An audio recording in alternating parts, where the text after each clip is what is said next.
4 जून को लोकसभा चुनाव के नतीजे आएंगे।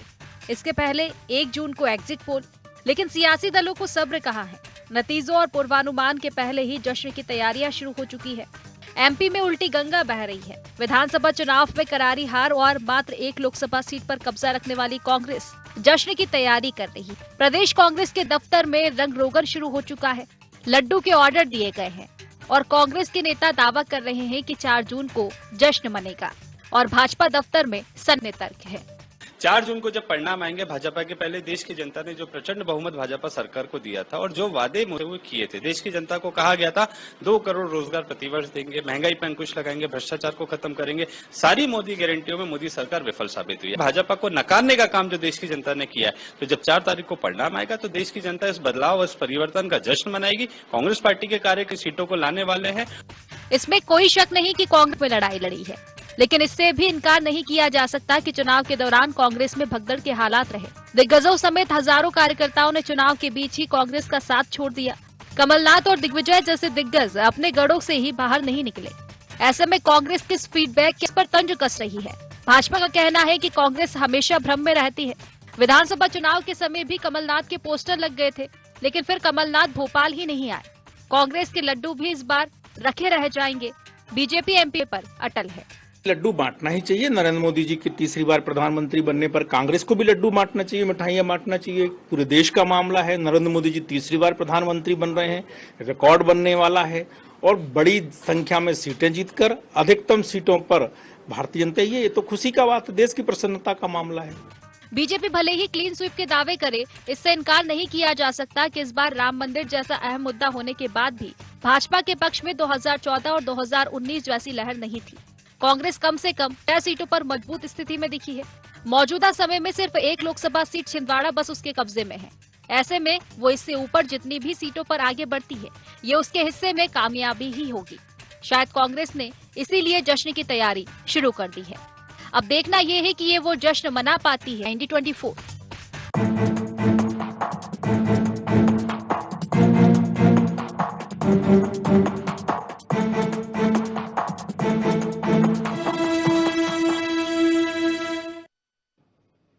नमस्कार। भावे में दम। लोकसभा चुनाव के नतीजे 4 जून को आ जाएंगे। इससे पहले 1 जून को आखिरी चरण के मतदान के बाद एग्जिट पोल भी आ जाएंगे, लेकिन इससे पहले दावों का दौर तेज हो चला है। बीजेपी फुल कॉन्फिडेंट में नजर आ रही है। वो एमपी में क्लीन स्वीप करेगी। उसे पूरा भरोसा है कि जनता पीएम मोदी के साथ है, कि उसकी सीटें जीतेगी। इसे कांग्रेस का कॉन्फिडेंस कहे या ओवर कॉन्फिडेंस, उसने 4 जून को जश्न की तैयारी शुरू कर दी है। ये कांग्रेस का कॉन्फिडेंस है या ओवर कॉन्फिडेंस? भाजपा को किस बूते है क्लीन स्वीप की उम्मीद? किसके दावे में है दम? इसी पर चर्चा करेंगे। उससे पहले जान लेते हैं एजेंडा के पॉइंट्स क्या है। चुनाव के नतीजों को लेकर कॉन्फिडेंस या ओवर कॉन्फिडेंस में है कांग्रेस? किस फीडबैक के आधार भाजपा स्वीप की आस? मध्य प्रदेश में बीजेपी और कांग्रेस के पक्ष में बने कौन से समीकरण?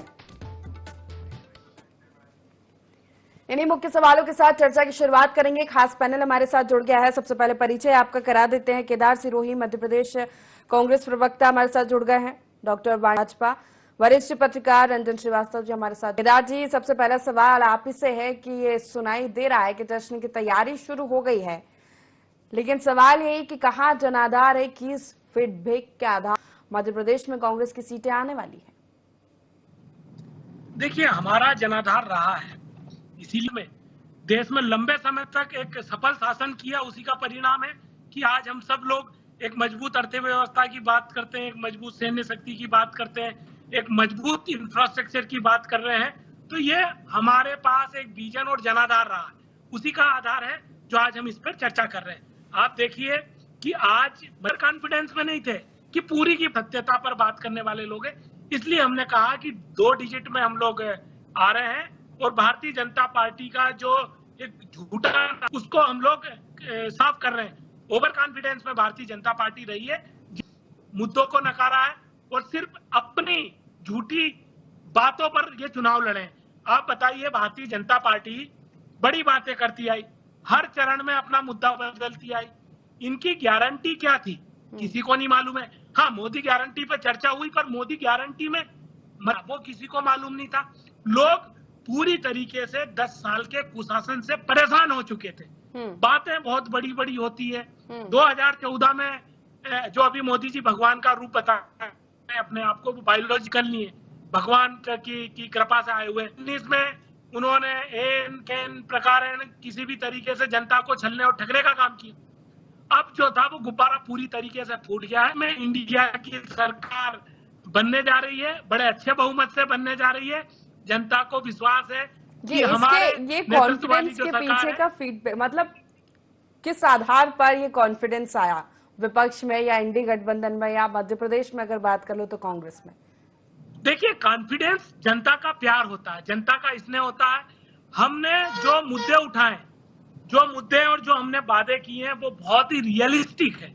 आप पूछिए, आप बड़े शहर के आदमी से पूछ लीजिए, जो बहुत अमीर है उससे भी पूछ लीजिए, जो BMW चला रहा है उससे भी पूछ लीजिए, जो हाथ ठेला चला रहा है उससे भी पूछ लीजिए, जो नौजवान आर्मी की तैयारी कर रहा है उससे भी पूछ लीजिए, जो पेंशन लेने के लिए लड़ रहा है उससे भी पूछ लीजिए, उस किसान से पूछ लीजिए जो MSP की लड़ाई लड़ रहा, उस मनरेगा मजदूर से पूछ लीजिए जो मनरेगा की मजदूरी चाहता है, उस अस्पताल के लोगों से पूछ लीजिए जो कम और फ्री 25 लाख रुपए तक का इलाज चाहता है। उन सब से आप बात करिए, महिला से बात करिए, आप GST से परेशान जो लोग हैं उनसे बात कीजिए। इवन मैं तो बहन ये वो स्वतंत्रता तमाम लोग मुखर होकर तो सवाल पूछे ही जा रहे हैं ना। आपको क्यों लग रहा है कि ऐसा मीडिया मुखर होकर सवाल नहीं पूछता? पूछेंगे, वाणी जी जवाब देंगे। वाणी जी, केदार जी दावा कर रहे हैं इंडी गठबंधन की सरकार बनने का, बताइए फिर बीजेपी के 400 पार के नारे का क्या होगा? जी, IND 24 के दर्शकों को, वरिष्ठ पत्रकार भाई साहब को और आपको नमस्कार मेरा। इन्होंने रोशनी डाली है 40 साल तक देश में क्या बदहाल स्थितियां थी। अगर इन्होंने 40 साल में चमत्कार किया तो गरीबी क्यों नहीं हटाई? ये अभी भी गरीबी के नारा लगाते। इंफ्रास्ट्रक्चर की बात करते हैं तो मुझे तो ध्यान है कि जब दिग्विजय सिंह सरकार थी तो सड़कों को तो ढूंढ चकाचौंध है, बिजली से जनरेटर चलते थे। बिजली की जगह पर जब जनरेटर का खर्चा था तो पेट्रोल और डीजल का खर्चा अधिक होता था। पहले हमें किसी विधायक या मंत्री को गिर के सामने कि हमारे परिवार का सदस्य बीमार पड़ गया है, बिस्तर चाहिए, इलाज के लिए पैसे नहीं है, पत्र लिखे चीफ मिनिस्टर को तो कुछ राशि का अनुदान आता था। आज तो हमारे पास इतने बढ़िया आयुष्मान योजना है। और भ्रम फैलाई है इन्होंने अग्निवीर योजना में। ये जो भ्रम फैला रहे हैं, ये इतना तथ्यों को उलट पेश कर रहे हैं, पर जनता समझदार है। अग्निवीर युवकों को एक इतना बढ़िया आर्थिक मौका देगी, जब वो निकले से मुक्त होंगे तो आर्थिक रूप से एक 23-24 साल के लड़के के पास कम से कम 18 से 22 लाख रुपए की पूंजी होगी। उसके बाद वो सशक्त होगा, उसको आगे की नौकरियां भी मिलेंगी और ये 25% वो युवा होंगे जो वापस आर्मी में जाएंगे। और मैं बात कर रही हूँ, इन्होंने कहा कि इन्होंने अर्थव्यवस्था को बहुत शुद्ध गड्ढे में डुबो के गए थे चाशनी के साथ। इनके बहुत महान इकोनॉमिस्ट श्री मनमोहन जी, कितने हमारी GDP थी, हमारी महंगाई दर क्या था, विदेशी कंपनियां निवेश करने आने वाली थी, भाग जाती थी। आज कम से कम वो दरवाजे ईज ऑफ बिजनेस वो खोला हुआ है। GST की बात करते हैं, GST से जितने टैक्सेशन है उससे देश को आर्थिक बल मिल रहा है। नवीनीकरण, आधुनिकरण, उद्योग, वाटरवेज, रोडवेज, इंफ्रास्ट्रक्चर में रेलवेज, हॉस्पिटल्स, एम्स खुल गया है। हर राज्य में एम्स ये तमाम सारे मुद्दे बनेंगे मध्य प्रदेश में। ये वास्तविक है। जो नारा बीजेपी दे रही है, चश्मे ऐसे पहन रहे हैं, कांग्रेसी चश्मों से दिखता नहीं हो। और रही बात ये जो आप भगवान की बात कर रहे थे, तो भाई साहब प्रधानमंत्री जी ने ये नहीं कहा है कि मैं, जो राहुल गांधी के शब्द हैं कि ये आसमान से टपके हैं, आपत्तिजनक बिना संस्कार के शब्द हैं। उन्होंने कहा है मैंने जन्म इसलिए लिया है कि मुझे देश के लिए कुछ करना है, एक उद्देश्य है। उद्देश्य एक छोटा सा जवाब केदार जी से फिर रंजन जी का रुख करूंगी। जल्दी से जवाब दे दीजिए फिर रंजन जी का रुख करूंगी। उद्देश्य का हनन करते हैं आप लोग। केदार जी देखिए मैम, मुझे ऐसा लगता है कि भारतीय जनता पार्टी के लोग झूठ बोलने में, आज इनकी स्थिति है मध्य प्रदेश में इनको कर्जा नहीं मिल रहा। ये मध्य प्रदेश के आयोग निगमों को बंद करने जा रहे हैं, ये मध्य प्रदेश की प्रॉपर्टियों को बेचने जा रहे हैं, और ये अपने आप को कह रहे हम विकास किया है। अरे ये पुरानी सरकार में इनके यहाँ नर्सिंग घोटाला हुआ, अभी ये क्या कर रहे हैं? इनके शासन और कुशासन की परतें तो ये खुद खोल रहे हैं। और सिंह जी की बातें कही, दिग्विजय सिंह जी ने टोल लेके आए थे, उसके मार्फत सड़कें बनी है, उसकी बाबाई शिवराज सिंह ले रहे हैं। वो दिग्विजय सिंह जी थे जिनके कार्यकाल में पूरी जगह बिजली के पावर हाउस बने थे, तमाम जगह डेमो पर बिजली उत्पादन का काम शुरू हुआ था। छत्तीसगढ़ अलग किया आप लोगों ने साजिश के ठीक है। रंजन जी का रुख करूंगी मैं। रंजन जी क्या समीकरण आपके पास? रंजन जी से एक प्रतिक्रिया। राजनीतिक दल दोनों ही अपने दावे कर रहे हैं, खैर का दावा टारगेट लेकर पहले से ही चल रही है, लेकिन कांग्रेस भी अब ये कॉन्फिडेंस जता रही है कि डबल डिजिट में उसकी सीटें आने वाली है।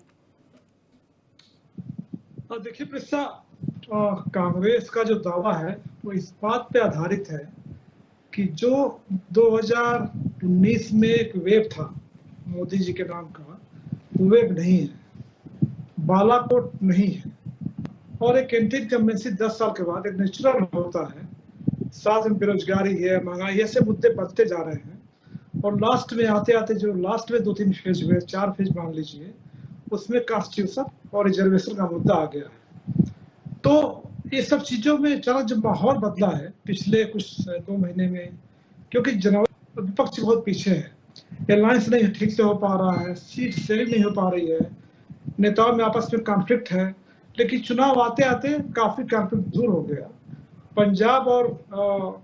पंजाब को किनारे कर दीजिए, वेस्ट बंगाल किनारे कर दीजिए, जहाँ पे पार्टी अलग अलग है, ये तो हर जगह सीट शेयरिंग हो गई है। इन सब चीजों को लेकर के विपक्ष में एक थोड़ा सा आशा का संचार हुआ है, और अभी तो पिछले एक हफ्ते 2 हफ्ते ऐसा होने लगा है कि हम 300 के पार हो जाएंगे। वो अलग बात है क्या होगा क्या नहीं होगा। तो विपक्ष के कारण है कि इन्होंने, अगर हम मध्य प्रदेश पे आते हैं तब तो पीछे चलते हैं थोड़ा मध्य प्रदेश को, तो आज भी जो कांग्रेस करे डबल डिजिट में आ रहे हैं, ये बहुत चिंताजनक बात है, बहुत खुशी की बात नहीं है।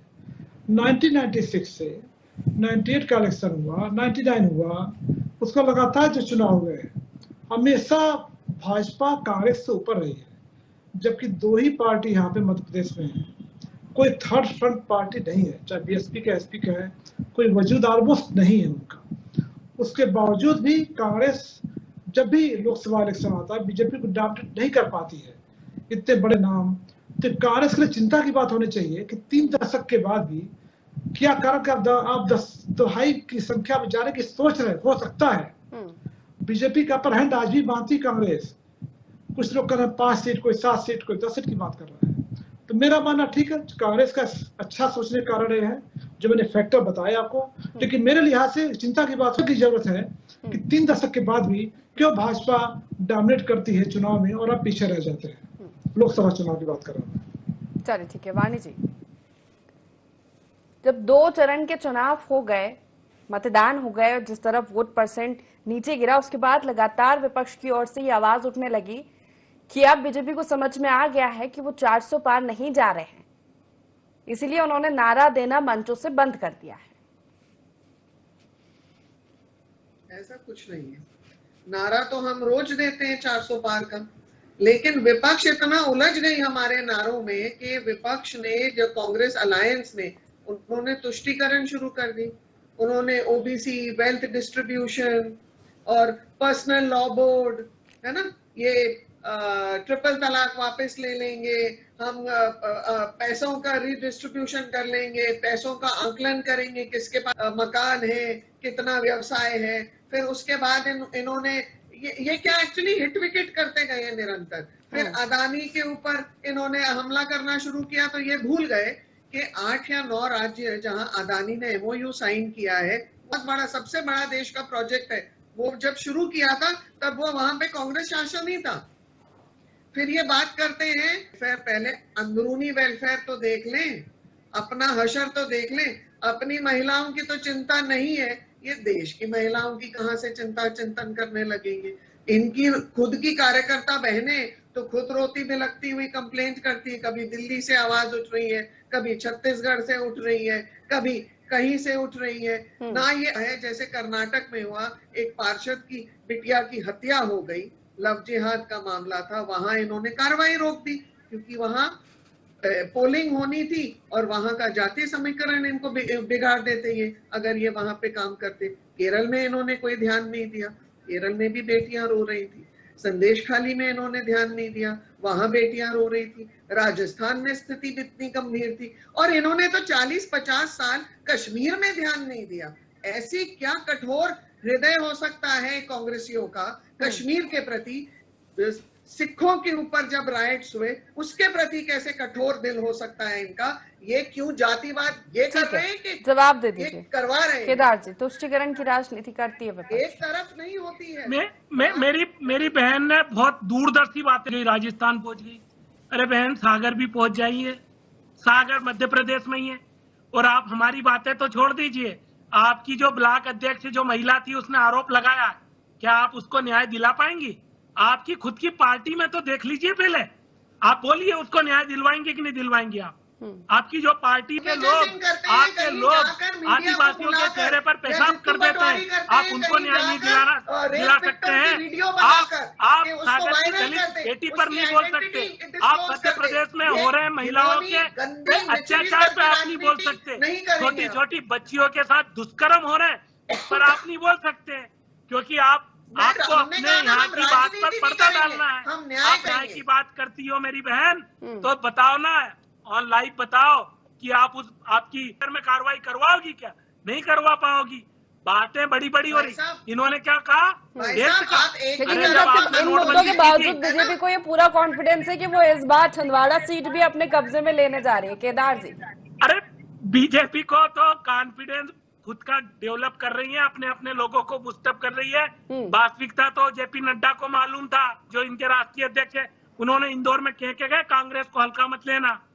अमित शाह जी आए, उन्होंने कहा जिसके यहाँ वोट परसेंटेज कम होगा मैं उसको पद से हटा दूंगा। तो इनका कॉन्फिडेंस दिखाने का अलग था, समझने का अलग था।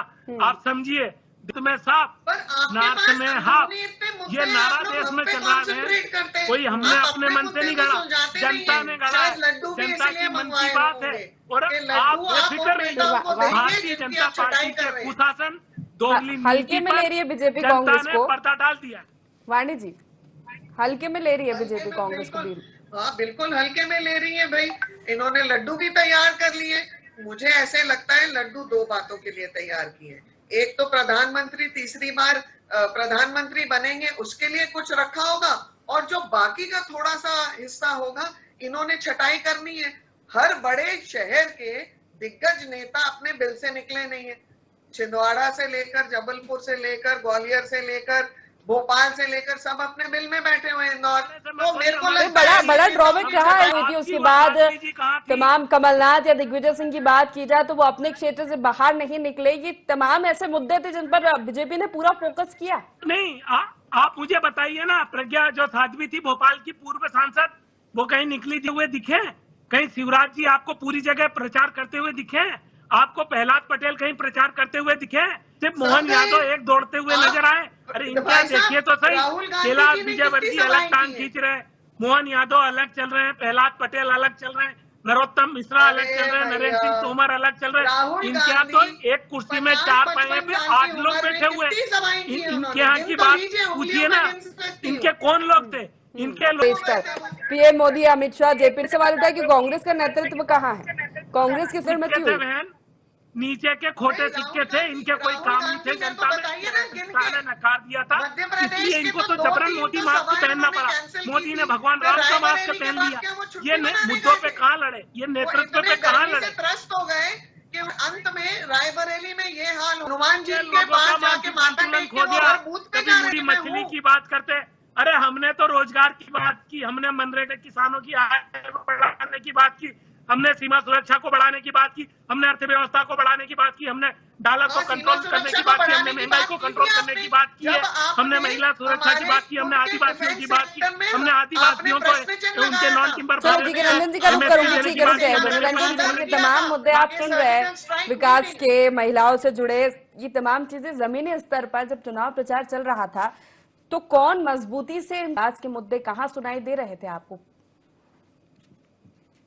देखिए पिस्ता, जब भी चुनाव होते हैं दुर्भाग्य है जनता पार्टी हर चरण में जैसे रियल मुद्दे हैं वो पीछे रह जाते हैं। गेर बदल के चुनाव लड़ा। ठीक है जी रंजन जी, पिस्ता जब चुनाव होते हैं तो जाति मुद्दे आ जाते हैं, चाहे राम मंदिर का मुद्दा हो या बालाकोट का मुद्दा हो या किसने क्या कहा या मंगलसूत्र का मामला है या कोई खटाखट कोई ठकाठक की बात कर रहा है, रियल मुद्दे नहीं आते हैं। इस बार भी ऑलमोस्ट बाद में कॉन्स्टिट्यूशन की बात आई, आरक्षण की बात आई, जाति जनगणना की बात आई, तो जो बात पूछ रही थी कौन अपने मुद्दों को ले जाने में सफल रहा है, तो मुझे तो लगता है कि ना तो कांग्रेस ना तो बीजेपी।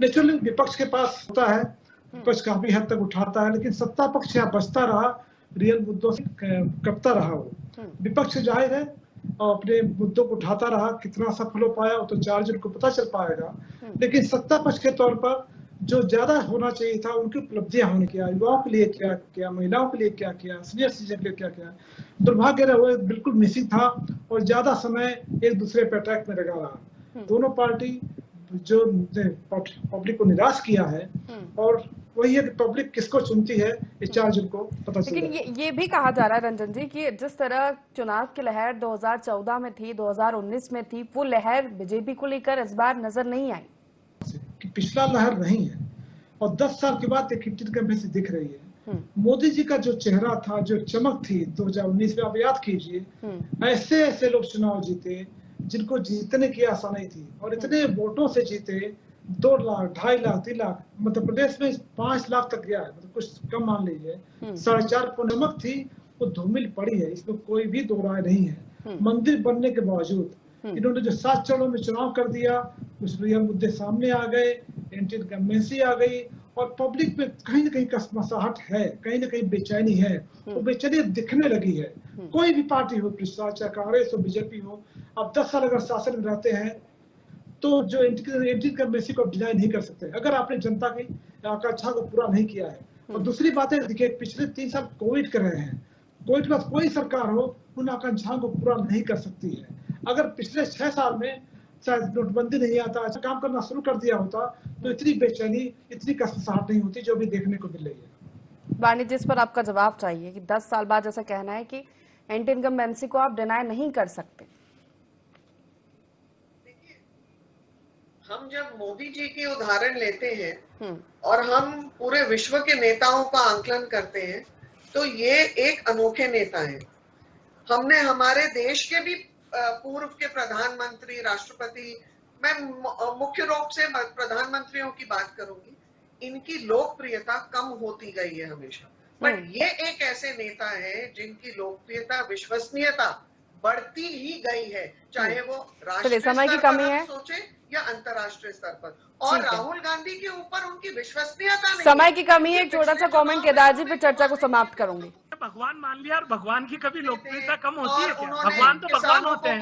तो ये जब इन्होंने मोदी जी को भगवान मान लिया है, मोदी जी को, तो फिर तो उनकी लोकप्रियता पर प्रश्न करना तो मैं ये भी कह रहे कि लड्डू कांग्रेस कार्यालय में इसलिए और लड्डू को ऑर्डर दे दिया गया है कि तीसरी बार पीएम नरेंद्र मोदी बनने वाले। चलिए ठीक है, लेकिन इंतजार होने के लिए दोनों ही राजनीतिक दल अपने अपने दावे कर रहे हैं, लेकिन कांग्रेस जो दावा कर रही है अब कि डबल डिजिट में उसकी सीटें मध्य प्रदेश में आने वाली है, इसके बाद ये सवाल उठने लगे हैं कि कांग्रेस को ये कॉन्फिडेंट है या ओवर कॉन्फिडेंस, और बीजेपी दावा है उसमें कितना दम है। हालांकि इंतजार करना होगा, 4 जून का ही तस्वीरें तभी साफ हो पाएगी, तब तक दावों का दौर चलता रहेगा। एजेंडा में फिलहाल इतना ही। आप बने रहिए IND24 के साथ। नमस्कार।